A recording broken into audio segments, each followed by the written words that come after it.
దేవునికి స్తోత్రం. అందరికీ నా వందనాలమ్మా. కాల్సిన నిద్రలు ఇచ్చారా? దేవుని పాదాలు పట్టుకున్నారా? దేవుని స్తుతించారా? ఆరాధించారా? ప్రార్థించారా? దేవా, గత రాత్రికాలం అంతా కూడా మాకు చక్కటి నిద్రను అనుగ్రహించావు నాన్న.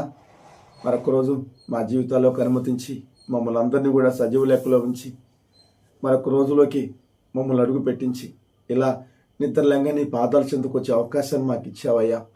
నేను స్తుతించుకునే భాగ్యాన్ని, నేను ఆరాధించుకునే భాగ్యాన్ని, నేను ప్రార్థించుకునే భాగ్యాన్ని, నేను మహిపరిచే భాగ్యాన్ని, నేను సంతోషపరిచే భాగ్యాన్ని మాకు ఇచ్చావు ప్రభా. చాలా సంతోషం నాయన అని దేవునికి హృదయపూర్వకంగా కృతజ్ఞతాస్తుతులు తెలియపరిచారా? అలా తెలియపరచాలని దేవుడు కోరుకుంటున్నాడు. దేవుని బిడ్డగా నేను కూడా మీ అందరి నుంచి నేను ఆశిస్తున్నాను. ఎందుకంటే మీ అందరూ కూడా సురక్షితంగా, సంతోషంగా, ఆనందంగా ఈ దినమంతా కూడా గడపాలంటే ఆయన పాదాలు పట్టుకోవాలి. అలా మీరు చేయగలిగితే మీరందరూ కూడా ధన్యులు. మీరందరూ కూడా ఎంతో సంతోషంగా, ఆనందంగా, కుటుంబ సమేతంగా ప్రతిరోజు కూడా గడిపేవారు ఉంటారు. ఏ కష్టాలు వచ్చినా, బాధలు వచ్చినా, సమస్యలు వచ్చినా, ఇరుకులు వచ్చినా, ఇబ్బందులు వచ్చినా దేన్ని మీరు పట్టించుకోరు. ఎందుకంటే మా తండ్రి మాకున్నాడు కదా, ఆయన బిడ్డగా మేము బ్రతుకుతున్నాం కదా, ఆయన బిడ్డగా జీవిస్తున్నాం కదా, ఆయనే ఏదొచ్చినా ఆయనే తీసేస్తాడు, మాకే భయం లేదు అనే ఆలోచన కలిగి, నిబ్బరం కలిగి జీవిస్తారు. అదే దేవుని ఆరాధించిన బిడ్డలైతే భయపడతారు, ఆందోళన పడతారు. ఎన్నో కుటుంబాలు ఈ రోజున చిన్నాభిన్నమైపోతున్నాయి. ఎందుకంటే దేవుని కన్న తండ్రి ఎవరో తెలుసుకోలేని బిడ్డలు ఈ రోజున కోకొలలుగా ఉన్నారు. జీవం గల తండ్రి ఎవరో తెలుసుకొని బిడ్డలు కోకొలలుగా ఉన్నారు. తెలుసుని కూడా నిర్లక్ష్యంగా ఎంతోమంది జీవిస్తున్నారు. అలాంటి కుటుంబాలు, అలాంటి బిడ్డలు ఈ రోజున ఎంతగా బాధపడుతున్నారో, ఎంతగా అల్లాడిపోతున్నారో మన కళ్ళ ముందు చూస్తున్నాం, ఎన్నో చూస్తున్నాం. కాబట్టి దేవుని ఎరగిన బిడ్డలు ఎన్నో కష్టాలు పడుతున్నారు, బాధలు పడుతున్నారు, సమస్యలను ఎదుర్కొంటున్నారు, అనేక రకాలుగా ఇబ్బందులు పడుతూ అర్ధాంతరంగా ఆత్మహత్య చేసుకుని చచ్చిపోతున్నారు. దీని అంతటికీ కారణం జీవం గల దేవుడు ఎవరో, నన్ను కన్నతండ్రి ఎవరో తెలుసుకోకుండా, ఆయన పాదాల చెంతకు రాకుండా, ఆయన బిడ్డగా బ్రతకకుండా, ఆయన సన్నిధికి రాకుండా జీవించాలంటే ఈ లోకంలో మనం జీవించలేమంటే, కన్నతండ్రిని ప్రేమించకుండా పరాయి తండ్రిని ప్రేమించి ఏం సాధిస్తాం? ఏం మేలు పొందుకుంటాం? ఏదైనా కన్నతండ్రి చేయాలి కానీ పరాయి తండ్రి చేయలేడు కదా. అదే దేవుడు తెలియపరుస్తున్నాడు. అందుకని మిమ్మల్ని అందరినీ కూడా ఉదయకాలసం నిద్రలంగానే మీ దేవుని పాదాల చెంతకు వచ్చి దేవుని స్తుతించి, ఆరాధించి, ప్రార్థించి, మహిపరిచి, ఘనపరిచి ఆయన బిడ్డగాని ఆశీస్సులు పొంది మీ అందరికీ నేను తెలియపరుస్తున్నాను. నాలాగా, నా కుటుంబంలాగా అందరూ కూడా, మీరు కూడా ఇలాగ దేవుని పాదాలు పట్టుకోవాలి. దేవుని స్తుతించాలి, ఆరాధించాలి, ప్రార్థించాలి, మహిపరచాలి, ఘనపరచాలి, ఆయన సంతోషపరచాలని ఎంతో ఆశ కలిగి మిమ్మల్ని అందరినీ వేడుకుంటున్నాను. ఎందుకంటే మీరు కూడా నాలాగా ఉండాలని, మీరు కూడా నాలాగా ప్రతిరోజు సంతోషంగా, ఆనందంగా గడపాలని. అదేనండి నీ బిడ్డ ఆశ, అదే ఈ బిడ్డ ఆశ. ఎందుకంటే ఈ లోకంలో ఏమీ మనకు అక్కర్లేదండి. మనకు కావాల్సింది పరలోక రాజ్యం కావాలి. ఆ రాజ్యం కోసమే పోరాడాలి. ఇది స్వల్ప సంతోషం అండి, స్వల్ప ఆనందం, స్వల్ప భోగభాగ్యాలు అలా వస్తాయి, అలా వెళ్ళిపోతాయి. ఏదో ఒక రోజు ఇవన్నీ విడిచిపెట్టి మనం ఆయన దగ్గరికి వెళ్ళాల్సిందే. ఈ లోకంలో ఉండగానే ఆయన్ని కనుగొంటే, ఆయన బిడ్డగా బ్రతితే పరలోక రాజ్యంలో తరతరాలు, యుగాలు కూడా సజీవ లెక్కలో సంతోషంగా, ఆనందంగా బ్రతకగలుగుతామండి. ఆ ఆశ కలిగి మీరు అందరూ ఉండాలని మనస్ఫూర్తిగా నేను కోరుకుంటున్నాను. ఈ రోజున ఉదయకాలసిన చక్కని మాట నా హృదయంలో తెలియపరిచాడు. ఆ మాటను మీతో పంచుకోవాలని ఎంతో ఆశ కలిగి మేము ముందుకు వచ్చాను. మరి ఆ వాగ్దానం, దేవుడిచ్చిన వాగ్దానం తెలుసుకుంటారా? వివరించరా? చూడండి, ఈరోజు దేవుడు చేసిన వాగ్దానం, దేవుడిచ్చిన వాగ్దానం ద్వితీయోపదేశకాండము 12వ అధ్యాయము 18వ వచనం. ద్వితీయోపదేశకాండము 12వ అధ్యాయము 18వ వచనం ద్వారా అమూల్యమైన మాట మనకు తెలియపరిచాడు దేవుడు. ఏమంటే, నీ దేవుడైన యెహోవా ఏర్పాటు చేసుకుని స్థలముననే నీవు నీ కుమారులు, నీ కుమార్తె, నీ దాసుడు, నీ దాసి, నీ ఇంట నుండు లెవీయులు కలుసుకొని నీ దేవుడైన యెహోవా సన్నిధిని నీవు చేయు ప్రయత్నములన్నిటిలో నీ దేవుడైన యెహోవా సన్నిధిని సంతోషించేదవో. ఎంత అద్భుతమైన మాట తెలుసా అండి ఇది. నేను అడిగాను, నాన్న ఈ రోజున ఓ చక్కని మాట నాకు తెలియపరచయ్యా ఈ హృదయానికి. సంతోషంగా ఆనందంగా ఈ రోజంతట్లో కూడా ఆ మాటను జ్ఞాపకం చేసుకుని, అయ్యా నిన్ను స్తుతించుకునే భాగ్యాన్ని, నిన్ను ఆరాధించుకునే భాగ్యాన్ని, నిన్ను ప్రార్థించుకునే భాగ్యాన్ని, మహిపరిచే భాగ్యాన్ని, నిన్ను సంతోషపరిచే భాగ్యాన్ని మాకు అనుగ్రహించయ్యా. ఈ జన్మ సాధన చేసుకునే అవకాశం మాకు ఈ ప్రభా. ఎల్లప్పుడూ నీతో గడిపే భాగ్యాన్ని మాకు అయ్యా. ఎల్లప్పుడూ నీతో సహవాసం చేసే భాగ్యాన్ని మాకు ఈ ప్రభా అంటూ దేవుని వేడుకున్నారండి. ఇది నా కుటుంబానికే కాదయ్యా, ఎన్నో కుటుంబాలకు పంపించే యోగ్యతను కూడా నీ బిడ్డకి దయచేయి ప్రభా అని వేడుకుంటే నా దేవుడు నాకు ఈ మాట ఇచ్చాడు. నేను ఏమైతే ఆశపడుతున్నానో, ఏమైతే కలగంటున్నానో, ఏమైతే నేను కోరుకుంటున్నానో, ఏమైతే నా దేవుడు నా హృదయంలో భారం పెట్టాడో ఆ భారం క్లారిటీగా నాకు తెలియపరిచాడు. చూడండి, నీ దేవుడిని యెహోవా ఏర్పాటు చేసుకును స్థలముననే నీవు నీ కుమారుడు. నీ దేవుడిని యెహోవా ఏర్పరచుకొను స్థలముననే నీవు నీ కుమారుడు. దేవుడు ఏమైతే ఏర్పాటు చేస్తానన్నాడో ఓ స్థలాన్ని, ఆ స్థలములోనే, నేను ఏర్పాటు చేసుకున్న స్థలములోనే నీవు నీ కుమారుడు, నీ కుమార్తె, నీ దాసుడు, నీ దాసి, నీ ఇంట నుండి లెవీయులు కలుసుకొని నీ దేవుడైన యెహోవా సన్నిధిని తిని నీవు చేయు ప్రయత్నములన్నిటిలో నీ దేవుడైన యెహోవా సన్నిధిని సంతోషించెదవు. ఈరోజు నా కుటుంబంలో ఏం జరుగుతుందో తెలుసా అండి? ఇదొక గృహం, దేవుడిచ్చిన భిక్ష, మాకు నివాసం. అలాంటి నివాసాన్ని దేవునితో మొరబెట్టుకున్నాను. అయ్యా ఈ గృహాన్ని మందిరంగా మార్చయ్యా, ఈ గృహాన్ని మందిరంగా మార్చు. ఈ గృహంలోనే మందిరంగా మారిస్తే ఈ మందిరంలో నీ సువార్త ప్రకటిస్తానయ్యా, నీ వాక్యాన్ని బోధిస్తాను. ఎంతోమందిని నా చుట్టుపక్కల ఉన్నారే, నీ సన్నిధి చుట్టూ ఉన్న ప్రతి బిడ్డని, ప్రతి కుటుంబాన్ని దేవుని సన్నిధికి నడిపించయ్యా. నా కొల్లూరు గ్రామంలో ప్రతి ఒక్క బిడ్డని, ప్రతి కుటుంబాన్ని దేవుని సన్నిధికి నడిపించయ్యా. ఇదిగో ఈ యొక్క మందిరంలోనే పట్టలేనంత ఆత్మలు నాకు దయచేయి ప్రభా. ఈ ఆత్మలు తీసుకుని నూతన మందిరంలోకి అడుగుపెట్టే భాగ్యాన్ని నాకు ఈ ప్రభా. కొల్లూరు గ్రామంలో ప్రతి ఒక్క బిడ్డని, ప్రతి కుటుంబాన్ని నీ దేవుని సన్నిధిలోకి నడిపించునానా. నీ బిడ్డలందరినీ చూసి కళ్ళారా సంతోషించే భాగ్యాన్ని నీ బిడ్డకి ప్రభా అని ప్రతిరోజు రోజులు ముమ్మారు దేవుని పాదాలు పట్టుకుని ఏడుస్తున్నానండి.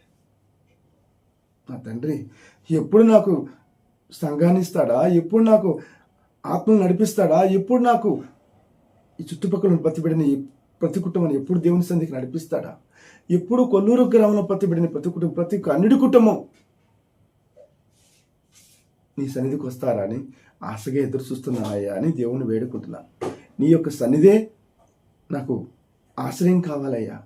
ఇక్కడే తినాలి, ఇక్కడే తాగాలి, ఇక్కడే పడుకోవాలి, సమస్తము నీ సన్నిధిలోనే జరగాలి నాకు నా జీవిత కాలం అంతా అని వేడుకుంటున్నానండి. అదేగా ఈరోజు నాకు తెలియపరచండి. నా దేవుడు నా మనసులో ఏముందో అదే తెలియపరచాడండి. నీ దేవుడని యెహోవా ఏర్పాటు చేసుకున్న స్థలముననే, ఆయన ఏర్పాటు చేసుకున్న స్థలాన్నే నీవు నీ కుమారుడు, నేను నా కుమారుడు, నీ దాసుడు, నీ దాసి, నీ ఇంట నుండి లెవీయులు కలుసుకొని నీ దేవుడని యెహోవా సన్నిధిని తిని నీవు చేయు ప్రయత్నములన్నిటిలో నీ దేవుడైన యెహోవా సన్నిధిని సంతోషించదవు. ఇదేనయ్యా నేను కోరుకుంటున్నాను. నా జీవితకాలం అంతా ఆఖరి క్షణం వరకు నీ పరము చేరేంత కూడా నీ సన్నిధిలో నేను నీ పాదాల చెంత జీవించే భాగ్యం నాకు ఇయ్యి. రెండోది, నీ సన్నిధిలోనే 24/7 గడిపే భాగ్యం నాకు ఇవ్వు. నీ పాద సన్నిధిలోనే నాకు ఆశ్రయం కావాలి, వేరే ఆశ్రయాలు నాకు వద్దయ్యా. నీ పాద సన్నిధి నాకు ఆశ్రయం కావాలి. అక్కడే తినాలి, అక్కడే తాగాలి, అక్కడే పడుకోవాలి, అక్కడే లెగవాలి, అక్కడే నిశ్చయించాలి. నా కుటుంబ సమేతంగా ఇలా గడపాలయ్యా. నీ సన్నిధిలోనే నిత్యము కూడా నిన్ను స్తుతించుకునే భాగ్యం కావాలి, నిన్ను ఆరాధించుకునే భాగ్యం కావాలి, నిన్ను ప్రార్థించుకునే భాగ్యం కావాలి, నేను మహిపరిచే భాగ్యం కావాలి, నేను సంతోషపరిచే భాగ్యం కావాలి, నేను ఆనందపరిచే భాగ్యం కావాలి, నేను ఘనపరిచే భాగ్యం కావాలి.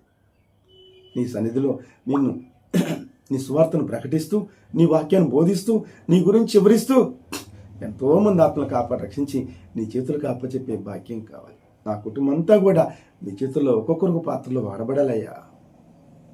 ఈ ఆశతో నీ పాదాల చెంతకు వస్తున్నానయ్యా. నా ఆశ తీర్చవా అంటూ ఆయన పాదాల చెంతకు వచ్చి వేడుకుంటున్నానయ్యా. ప్రతిరోజు కూడా చూడండి, నా ఆశ తీరుస్తానంటున్నాడు. ఇది నెరవేరుద్దిరా, నువ్వు కోరుకుంది నీ పని కాదు కదరా, నా పని కదా. ఇంత ఆశ కలిగిన నీ ప్రాణాన్ని తీర్చలేనా అని నాకు వాగ్దానం ఇచ్చాడండి. ఈ వాగ్దానం మీకు చెందదా? ఏ ఆలోచన కలిగి ఉన్నారో, ఏ ప్రణాళిక కలిగి ఉన్నారో, ఎలాంటి విధి విధానాలు కలిగి ఉన్నారో అవన్నీ మీ చేతిలో మా తండ్రి నెరవేర్చడా? తప్పకుండా నెరవేరుస్తాడండి. ఆశగల ప్రాణాన్ని తీరుస్తానంటున్నాడు, తృప్తిపరుస్తానంటున్నాడు. ఈ రోజున ఎవరు ఏ ఆశలు కలిగి, ఎవరు ఏ కోరికలు కలిగి, ఎవరు ఏ ఆలోచనలో మీరు దేవుని సన్నిధికి వస్తున్నారో, దేవుని మనస్ఫూర్తిగా ఆరాధిస్తున్నారో, మనస్ఫూర్తిగా దేవుని పాదాలు పట్టుకుంటున్నారో నాకు తెలియదు, కానీ ఆయనకు తెలుసండి. తప్పకుండా మీ ఆశ తీరుస్తాడు, తప్పకుండా మీ కోరిక తీరుస్తాడు, తప్పకుండా మిమ్మల్ని అందరినీ కూడా పరలోక రాజ్యానికి చేరుస్తాడండి. ఆయన ఆశ అదే. ఏ ఒక బిడ్డ, ఏ ఒక కుటుంబం కూడా నశించకూడదు. ఏ ఒక బిడ్డ, ఏ కుటుంబం రెండో మరణం చూడకూడదు నా బిడ్డలు. ఎందుకంటే నా బిడ్డలు నేను ప్రాణం పెట్టుకుని కాపాడుకున్నాను, నా రక్తం ఇచ్చి కాపాడుకున్నాను. అలాంటి బిడ్డల్ని నేను దూరం చేసుకోవటం నాకు ఇష్టం లేదు. నా బిడ్డలందరూ నా సొత్తు కావాలి, నా బిడ్డలందరూ నా సన్నిధిలో ఉండాలి, నా బిడ్డలందరూ కూడా నా తండ్రి రాజ్యంలో ఉండాలని ఎంతో ఆశ కలిగి, ఎందుకు పనికిరాని అలాంటి బిడ్డలను ఎన్నుకొని దీవించి, ఆస్వాదించి, అభిషేకించి, ఆయన పరలోక జ్ఞానంతో నింపి, ఆయన ఆత్మలతో నింపి ఆయన సన్నిధిలో నిలబెట్టుకున్నాడండి. ఎందుకంటే ఇదిగో ఈ బిడ్డల ద్వారా నా బిడ్డలతో నేను మాట్లాడుకోవాలి. ఆశ కలిగి నిలబెట్టుకుని మా ద్వారా మాట్లాడుతున్నాడండి. ఈ రోజున ఎంతోమంది బిడ్డలు సేవకులంటే హీనంగా చూస్తున్నారు, సేవకులంటే చాలా తక్కువ చేసి చూస్తున్నారు. ఏ పని లేదు, ఈ సేవకు వచ్చాడు, నీకు సేవ చేస్తాడంట, ఏం చేస్తాడు ఆయన, అలాంటి మనిషేగా అనుకుంటున్నారే. కానీ ఉన్నారండి, మీరు అన్నట్టుగా చాలామంది ఉన్నారు ఈ లోకంలో. ఎందుకంటే ఇనిమా గ్రంథంలో ఉంది, యెషయా గ్రంథంలో ఉంది, సేవకులు డబ్బుల కోసం, తిండి కోసం కుక్కలు కొట్టినట్టు కొట్టుకుంటారని దేవుని సన్నిధిలో ఉన్నది. పరిశుద్ధ లేఖనంలో రాయించాడు దేవుడు. కానీ అందరూ అలాంటి వాళ్ళు కాదండి, అందరూ అలాంటి కాదు. నీ బిడ్డ ఉన్నాడే, నీ బిడ్డ ఆయన పని కోసం పుట్టాడేమో నాకు తెలియదండి. ఆయన ఏర్పరచుకున్నాడు. అందుకనే ఆయన పని కోసమే మిమ్మల్ని కాపాడటం కోసమే నా ద్వారా నన్ను ఎన్నుకున్నాడండి. నేను ఏమీ ఆశించట్లేదు, ఏమీ కోరుకోవట్లేదు. నా కోరికలో ఒకటే, అయ్యా దారి తప్పిపోయిన నీ బిడ్డల్ని నీ చేతికి అప్పచి భాగ్యాన్ని ప్రభావం కోరుకుంటున్నాను. ఒక అవకాశమే అయ్యా, నీ సువార్తను ప్రకటించాలి, నీ వాక్యాన్ని బోధించాలి, నీ గురించి వివరించాలయ్యా. నాకు తెలియపరిచావే, నన్ను కాపాడుకున్నావే, నన్ను రక్షించుకున్నావే, ఎందుకు పనికిరాని కుటుంబాన్ని పనికొచ్చేట్టు చేసావే. కలలో ఇళ్ళలో కూడా ఊహించలేదే నా కుటుంబం ఇలా ఉంటుందని. ఏనాడో మట్టిలో కలిసిపోవాల్సిన మేము ఈ రోజున సజీవ లెక్కలో సంతోషంగా ఆనందంగా ఉన్నామంటే అది నువ్వు పెట్టిన భిక్షే కదా ప్రభా. మరి నువ్వు పెట్టిన భిక్షని అనుక్షణం జ్ఞాపకం చేసుకుంటూ మరి ఎంతోమంది బిడ్డలకి నీ గురించి తెలియపరచాలిగా, కొన్ని వేల మంది సమక్షంలో నీ సన్నిధిలో సాక్షిగా ఉండాలిగా ప్రభా నేను కోరుకుంటున్నాను. నీ బిడ్డను చూసి, నీ బిడ్డ కుటుంబాన్ని చూసి ఎన్నో కుటుంబాలు మారు మనసు నీ సన్నిధికి రావాలి కదయ్యా. నా ఆశ తెచ్చవా అని వేడుకుంటున్నాను. అందుకనేమో తండ్రి, అందుకనే ఆయన నా హృదయంలో అంత భారం పెట్టి ప్రతిరోజు కూడా ప్రతి బిడ్డ గురించి, ప్రతి కుటుంబం గురించి ప్రార్థన చేసే అవకాశం నాకు ఇచ్చాడు. అయ్యా నా బిడ్డల గురించి నువ్వు ప్రార్థన చేయరా, నా బిడ్డల గురించి నువ్వు వేడుకోరా, నా బిడ్డలు నేను నీ ప్రార్థన ద్వారా నా బిడ్డలను కాపాడుకుంటాను రా, రక్షించుకుంటాను రా అని నాకు ఒక భారం పెట్టాడండి హృదయంలో. ఆ భారాన్ని ప్రతిరోజు మారు ఉదయకాలసమున, మధ్యాహ్న కాలసమున, రాత్రి కాలసమున ఆయన సన్నిధిలో మొరబెట్టుకుంటున్నానండి. నా తండ్రి నాకు ఒక బాధ్యత అప్పచెప్పాడు. ఆ బాధ్యతను ఏ రోజు నేను విడనాడకూడదు. ప్రతిరోజు ఆయన చెప్పింది నేను చేయాలి అని తప్పకుండా ప్రతిరోజు కూడా ఎన్ని పనులు ఉన్నా ఎక్కడికి వెళ్ళినా సరే ఆ రోజు ఆ సమయానికి ఆయన సన్నిధిలో గడిపే అవకాశం నాకు ఇస్తున్నాడండి. ఎంత ప్రేమిస్తున్నాడో చూడండి, మిమ్మల్ని ఎంతగా మిమ్మల్ని కాపాడుకోవాలని కోరుకుంటున్నాడో చూడండి ఆయన. అందుకనేమో నాకు ఈ భారం పెట్టాడు నా దేవుడు. కాబట్టి ప్రేమ నా దేవుని పెట్టారా, ప్రతి ఒక్కరూ కూడా దేవుని సన్నిధిలో గడిపే వరకు ఉండండి. మనస్ఫూర్తిగా దేవుని సన్నిధికి వచ్చి దేవుని స్తుతిస్తూ ఆరాధిస్తూ ప్రార్థిస్తూ భయపరుస్తూ, అయ్యా నీ చిత్తం ఏంటో మా జీవితాల్లో నెరవేర్చునాయా, నీ చిత్తానుసారంగా మమ్మల్ని నడిపించాయా, నా బిడ్డలు నా భార్య నేను అందరం కలిసి నీ సన్నిధిలో గడిపే భాగ్యాన్ని మాకు అయ్యా, మనస్ఫూర్తిగా నేను ఆరాధించుకునే భాగ్యాన్ని మాకు ఈ ప్రభా. నా భర్తను మనస్ఫూర్తిగా ప్రేమించే మనసు నాకు దయచేయి, మనస్ఫూర్తిగా నా భార్యను ప్రేమించే మనస్సు నాకు దయచేయి, మనస్ఫూర్తిగా నా బిడ్డల్ని నీకు అనుకూలంగా నడిపించుకునే భాగ్యాన్ని నాకు ఈ ప్రభా. మేమందరం కూడా అజ్ఞానంలో బ్రతుకుతున్నామయ్యా, మాలో ఉన్న అజ్ఞానాన్ని తీసివేసి నీ పరలోక జ్ఞానంతో మమ్మల్ని నింపయ్యా. ఈ రోజున మాకు ఒక బాధ్యతను అప్పచెప్పావే, ఆ బాధ్యత నా తండ్రి మాకు అప్పచెప్పాడు. ఆ బాధ్యతని సక్రమంగా నెరవేర్చాలి, నా తండ్రి నామానికి మహిమార్థమే నేను జీవించాలి. నన్ను చూసి ఎన్నో కుటుంబాలు మారు మనసు పొందాలి, నన్ను చూసి ఎన్నో కుటుంబాలు జీవంగల తండ్రి యేసయ్యరా, అదిగో ఆ కుటుంబం దేవుణ్ణి నమ్ముకున్నారా, యేసయ్యని నమ్ముకున్నారు, ఆయన జీవంగల తండ్రి. ఈరోజు నా కుటుంబం చూడరా ఎంత దీవించబడిందో, ఎంత ఆస్వాదించబడిందో, ఎంత సంతోషంగా ఆనందంగా ఉన్నారు అని నిన్ను చూసి నీ ఎదురు కుటుంబం ఆయన వైపు తిరిగేవారిగా మనం అందరం ఉండాలని నేను కోరుకుంటున్నాడండి. అదే ఆయన ఆశ, అదే ఆయన కోరిక. ఏ ఒక్క బిడ్డ కూడా, ఏ ఒక్క కుటుంబం కూడా నిత్యనరగానికి వెళ్ళకూడదు. నా బిడ్డలు నా సన్నిధికి రావాలి ఎంతో ఆశ కలిగి మనందరినీ కూడా నా ద్వారా బ్రతిమలాడుకుంటున్నట్టండి. అమ్మా మీకు తెలియదులే, ఈ లోకంలో ఎలా బ్రతకాలో, ఎలా జీవించాలో, ఎలా ప్రవర్తించాలో, నడుచుకోవాలో మీకు తెలియదు. మీకు అప్పచెప్పిన బాధ్యతను ఎలా నెరవేర్చాలో కూడా మీకు తెలియదు. కాబట్టి నా దగ్గరికి రండి, నీ చెయ్యి పట్టి వెన్ను తట్టి చక్కని ఆలోచన చెప్పి చక్కటి మార్గం నడిపించుకుంటానమ్మా అని దేవుడు కోరుకుంటూ, బుధవారం, శనివారం, ఆదివారం నా సన్నిధికి వస్తే తప్పకుండా మీకు అన్నీ చెప్పి మిమ్మల్ని చక్కటి మార్గం నడిపించుకుంటానమ్మా. నా బిడ్డలుగా నా రెక్కల మాటను కాపాడుకుంటానమ్మా, రక్షించుకుంటానమ్మా అని తెలియపరుస్తుంటే, దేవా పని ఖాళీ లేదయ్యా, సమయం దొరకట్లేదు నీ దగ్గరికి రావటానికి అని, దేవుని సన్నిధికి రావటానికి మీరు రాలేకపోతున్నారు. అనేకమైన పనుల భారం మీద పెట్టుకుని అనేక చీకు చిత్తాలతో దేవుని సన్నిధికి రాలేకపోతున్నారు. అవన్నీ పక్కన పెట్టి మీకు ఏ పనుల భారం ఉందో, ఏ చిక్కులు ఉన్నాయో, చింతలు ఉన్నాయో అవన్నీ పక్కన పెట్టి దేవుని సన్నిధికి గడిపితే ఆటోమేటిక్గా అవన్నీ కూడా దేవుడు తీర్చేస్తాడు. ఏమి ఇబ్బందులు, ఏం భయం లేదు. ప్రశాంతంగా దేవుని సన్నిధిలో గడపండి. నువ్వు నా పని చెయ్యి, నేను నీ పని చేస్తానంటున్నాడు. అంతే కదండి, నువ్వు నా పని చెయ్యి, నేను నీ పని చేస్తానంటున్నాడు. మరి ఆయన పని మనం చేసేవారికి ఉందామా? ఆయన పని అంటే ఏంటండి? ఆయన సన్నిధికి రావటం, ఆయన స్తుతించటం, ఆయన ఆరాధించటం, ఆయన ప్రార్థించటం, ఆయన మహిపరచటం, ఆయన ఘనపరచటం, ఆయన బిడ్డగా జీవించటం. ఆ పని మీరు చేస్తూ చూడండి, దేవుడు మిమ్మల్ని ఎంతగా ఆస్వాదిస్తాడో. మీ కష్టాలు, బాధలు, సమస్యలు, ఇరుకులు, ఇబ్బందులు, మీ బరువు భారం ఎలా తొలగిపోతాయో మీరే తెలుసుకుంటారు. దేవుని ఎందు నమ్మకం, విశ్వాసం లేకుండా జీవిస్తున్నారు. ఎక్కడున్నాడని దేవుడు ఏం చేస్తాడండి? మేము కష్టపడిపోతే, మేము శ్రమించపోతే, మేము పనికి వెళ్ళపోతే మాకు అన్నం దొరికిద్దా? అన్నం పెడతాడా? ఊరకనే కూర్చుంటే డబ్బులు వస్తాయా అని మనం అనుకుంటున్నాం. కానీ దేవుడు చెప్తున్నాడు కదా, ఓరు పిచ్చాడా, ఊరకనే కూర్చుని చూస్తూ ఉండండి, నేను మీ పనులు చేస్తానంటున్నాడు. నువ్వు ప్రశాంతంగా నిద్రపోరా, నీ పనులు చేస్తానంటున్నాడు. దాని అర్థం ఏంటి? ఏ పని పేట లేకుండా ప్రశాంతంగా నిద్రపోమని కాదు, నిద్రపోమని కాదండి.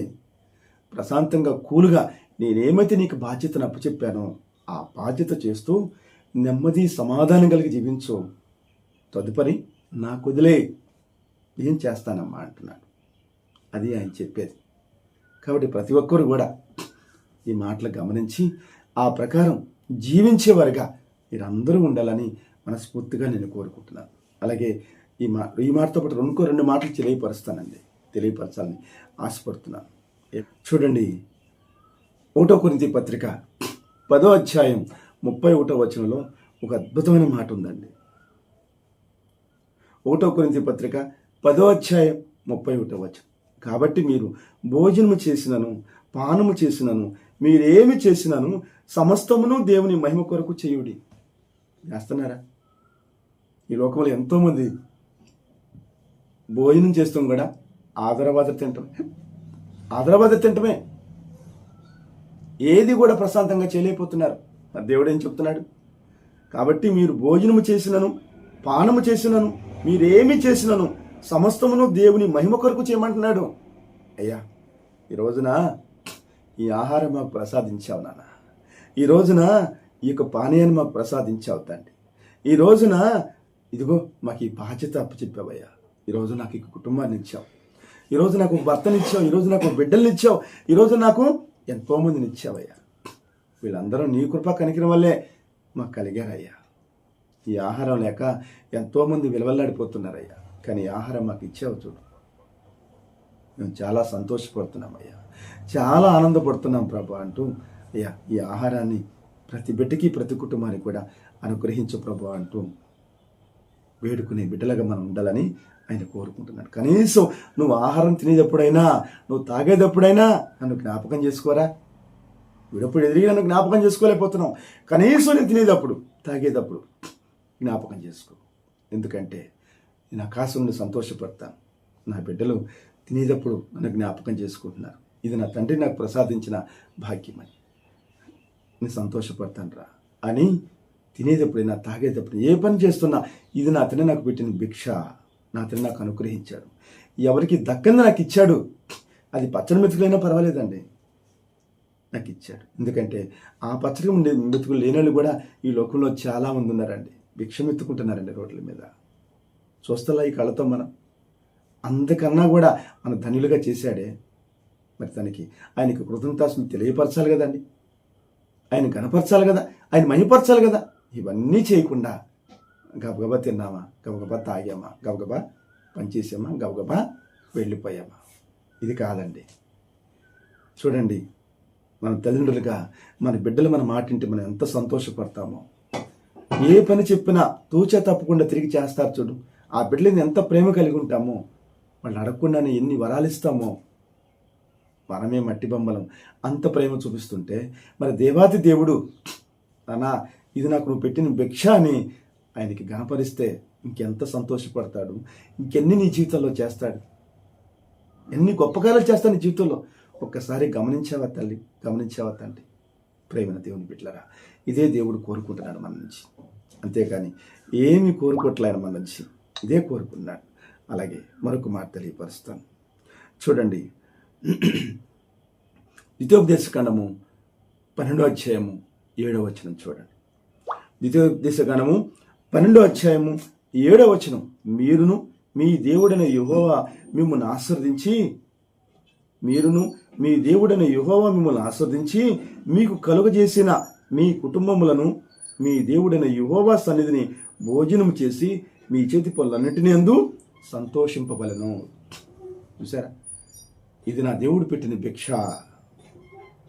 ఈ ఆహారము నా దేవుడు పెట్టిన భిక్ష అని మీరును మీ దేవుడైన యెహోవా మిమ్మల్ని ఆశీర్వదించి మీకు కలగజేసిన మీ కుటుంబములను, మీ కుటుంబంలో ఎంతమంది ఉన్నారో ప్రతి ఒక్కరూ కూడా మీ కుటుంబములను మీ దేవుడైన యెహోవా సన్నిధిని భోజనం చేసి, ఆయన సన్నిధిలో భోజనం చేసి మీ చేతి పనులన్నిటి యందు సంతోషించవలెను. ఆయన సన్నిధి అంటే ఏంటండి? ఆయన గృహమే ఆయన సన్నిధి. మీకు ఇచ్చాడే గృహం, అదే ఆయన సన్నిధి. దేవా, ఈ రోజున మాకు ఈ ఆహారాన్ని ప్రసాదించావయ్యా. ఈ రోజున మేము కష్టపడతానికి మాకు పని అప్పు చెప్పావు.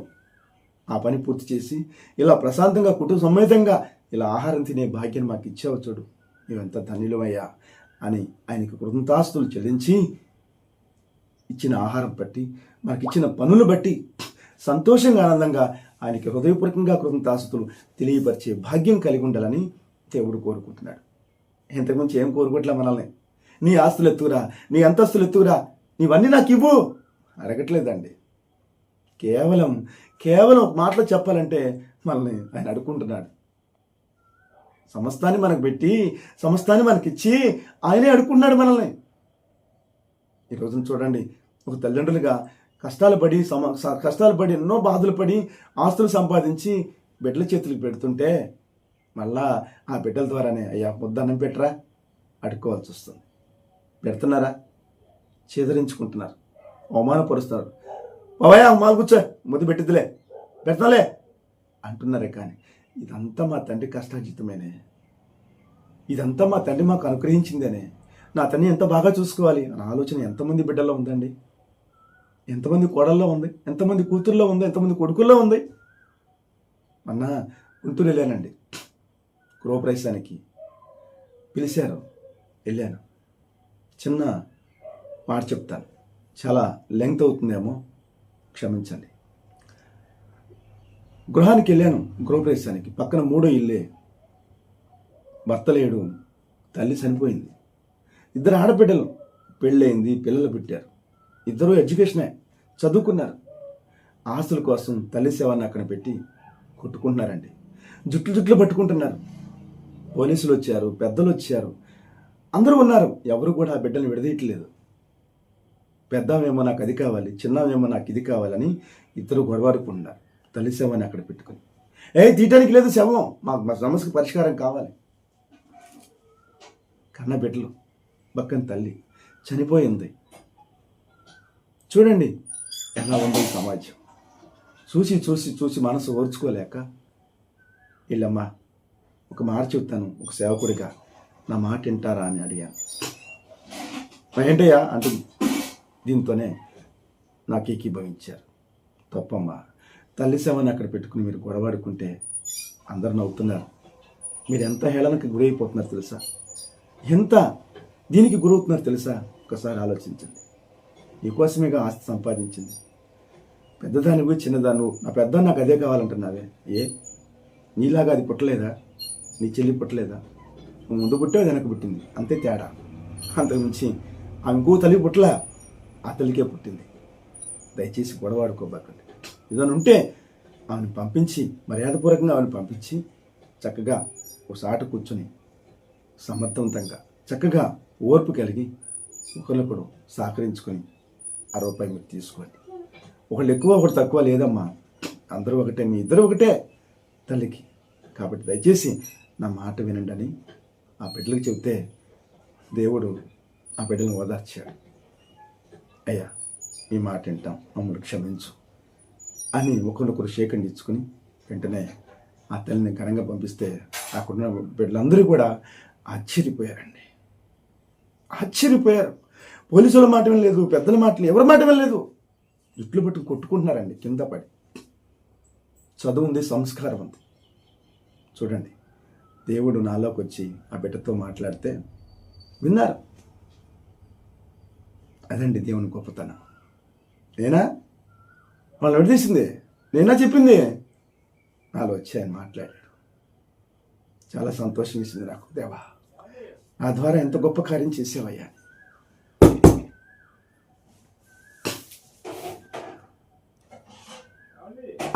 ప్రతి ఒక్కరు కూడా ఈ మాటలు గమనించి ఓర్పు సహనం కలిగి నెమ్మది సమాధానం కలిగి జీవించారుగా మీరందరూ ఉండాలి. ఎందుకు ఈ మాటలు దేవుడు చెప్తున్నాడు? తల్లిదండ్రులని గౌరవించాలి. ఆస్తులను చూసి గౌరవించకూడదని తల్లిదండ్రులని.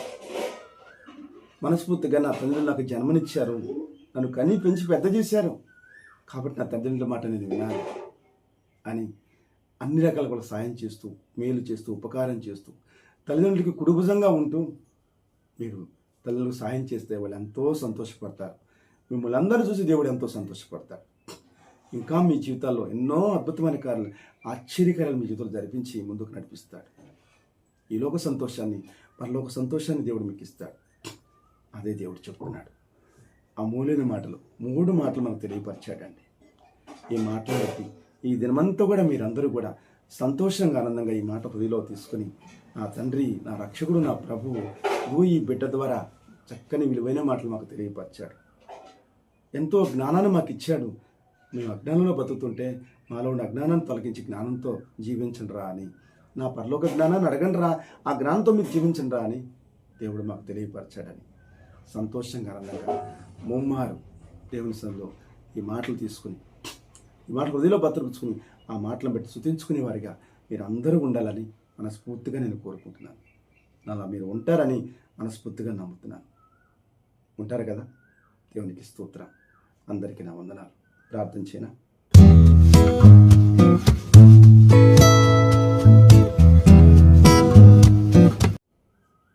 పరిశుద్ధ ప్రేమ కలిగిన మా తండ్రి, కృపా కనికరం గల దేవ, లోకరక్షకుడా, ఈ లోకాన్ని సృష్టించిన నా గొప్ప తండ్రి, మా అందరి ప్రాణదాత, మా పరలోకపు తండ్రి, నానా యెహోవా తండ్రి, మీకే కొట్లాది వందనాలు, కొట్లాది సూత్రాలు మనసారా చెల్లించుకుంటున్నానయ్యా. నిత్యం స్తుతించగల నా గొప్ప దేవ, స్తుతులకు పాత్రువైన మా తండ్రి, మా ఆరాధనకి ఎగ్గుడువైన మా ప్రభువ, మమ్మల్ని, మా బిడ్డల్ని, మా కుటుంబాలని కాపాడాలని, రక్షించాలని, పాపభారం విడిపించాలని తండ్రేమతే ఆజ్ఞాపించాడో తన మాట జవదాటకుండా దివి నుండి భూమికి దిగి వచ్చిన నా గొప్ప తండ్రికి కొట్లాది వందనాలు, కొట్లాది సూత్రాలు మనసారా చెల్లించుకుంటున్నానయ్యా. ఈ రోజున నీ బిడ్డలకి అమూల్యమైన మాటలు తెలియపరిచావు, నీ కుమారుడికి కూడా అమూల్యమైన మాటలు తెలియపరిచావు. ఈ మాటల్ని హృదయంలో పట్టించుకుని నేను, నా కుటుంబం, ఈ బిడ్డలందరూ కూడా సంతోషంగా, ఆనందంగా ఈ దినమంతా కూడా ఆ మాటలు జ్ఞాపకం చేసుకుని ఆ విధంగా నేను స్తుతిస్తూ, ఆరాధిస్తూ, ప్రార్థిస్తూ, మహిపరుస్తూ జీవించే భాగ్యాన్ని ప్రతి బిడ్డకి, ప్రతి కుటుంబానికి కూడా అనుగ్రహించమని, అటువంటి మనసుని బిడ్డలందరికీ దయచేయమని యేసుక్రీస్తు నామములో వేడుకుంటున్నానయ్యా. ఈ రోజున ఏ కుటుంబాల్లో, ఏ బిడ్డల్లో ఏ కష్టాల్లో, బాధల్లో, సమస్యల్లో, ఇరుకులు, ఇబ్బందుల్లో ఉన్నారో ఆ కష్టాల నుంచి, బాధల నుంచి, సమస్యల నుంచి, ఇరుకుల నుంచి, ఇబ్బందుల నుంచి విడుదల దయచేయమని యేసుక్రీస్తు నామములో వేడుకుంటున్నానయ్యా. ఏ కుటుంబం, ఏ బిడ్డలు ఎలాంటి వ్యాధులతో, రోగాలతో హాస్పిటల్ పాలైపోయినారో నీ కృపతో, కనికరంతో నీ బిడ్డలందరినీ కూడా జ్ఞాపకం చేసుకుని నీ గాయపడిన సత్వాలను ముట్టి స్వస్థపరిచి వాళ్ళకి పరిపూర్ణ ఆరోగ్యాన్ని ప్రసాదించి ఆ బిడ్డల్లో, ఆ కుటుంబాల్లో సంతోషాన్ని, ఆనందాన్ని నింపమని యేసుక్రీస్తు నామములో వేడుకుంటున్నానయ్యా. ఈ రోజున ఏ కుటుంబం, ఏ బిడ్డలు అక్కర్లో ఉన్నారో, ఏ అక్కర్లో నీ పాదాల చెంతకు వస్తున్నారో ప్రతి అక్కర కూడా తెరిచి ఆ బిడ్డల్లో, ఆ కుటుంబాల్లో సంతోషాన్ని, ఆనందాన్ని నింపమని యేసుక్రీస్తు నామములో నీ బిడ్డగా నీ పాదాల చెంతకు వచ్చి రెండు చేతులు జోడించి అర్థిస్తున్నానయ్యా. దేవా, ఈ లోకంలో ప్రతి బిడ్డ, ప్రతి కుటుంబం కూడా నీ సన్నిధికి వచ్చి మనసారా నిన్ను ఆరాధించుకునే భాగ్యాన్ని, మనసారా నిన్ను ప్రార్థించుకునే భాగ్యాన్ని, మనసారా నిన్ను మహిపరిచే భాగ్యాన్ని, మనసారా నిన్ను గణపరిచే భాగ్యాన్ని, నీ సన్నిధిలో గడిపే భాగ్యాన్ని, నీతో సహవాసం చేసే భాగ్యాన్ని ప్రతి బిడ్డకి, ప్రతి కుటుంబానికి అనుగ్రహించమని యేసుక్రీస్తు నామములో వేడుకుంటున్నానయ్యా. ఈ ఆశతోనే నీ పాదాల చెంతకు వస్తున్నారయ్యా. నా ఆశ తెచ్చి నీ నామానికి మహిమ, ఘనత, ప్రభావాలు పొందుకోమని యేసుక్రీస్తు నామములో ప్రార్థించి అడిగి వేడుకుని ఇవన్నీ కూడా నీ బిడ్డలో నేను పొందుకున్నామని మనస్ఫూర్తిగా నమ్ముచున్నాం తండ్రి. ఆమేన్.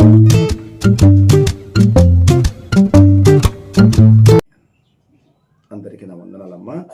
ఈ దినమంతా కూడా ఈ మాటల్ని మీ హృదయంలో భద్రపరుచుకుని, ఈ మాటలు నేను కాదు కదా సుమా, నేను కాదు కదా చెప్పింది, మీరు అర్థం చేసుకోండి. ఈ మాటలు నా తండ్రి నా హృదయంలో పెట్టి నా ద్వారా మీతో మాట్లాడాడు. ఇది గ్రహించి మీరందరూ కూడా ఈ మాట హృదయంలో భద్రపరుచుకుని ఆ ప్రకారం మీరందరూ కూడా పాటించేవారిగా, జీవించేవారు ఉండాలని మనస్ఫూర్తిగా కోరుకుంటున్నాను. దేవుడు, నా దేవతీయుడు మీ అందరినీ కూడా దీవించి, ఆస్వాదించి, మిమ్మల్ని కాపాడి, రక్షించి చక్కటి మార్గంలో అతన్ని నడిపించును కాక, మిమ్మల్ని అందరినీ కూడా దేవుని సంధికి నడిపించును కాక. Amen, amen, amen. God bless you.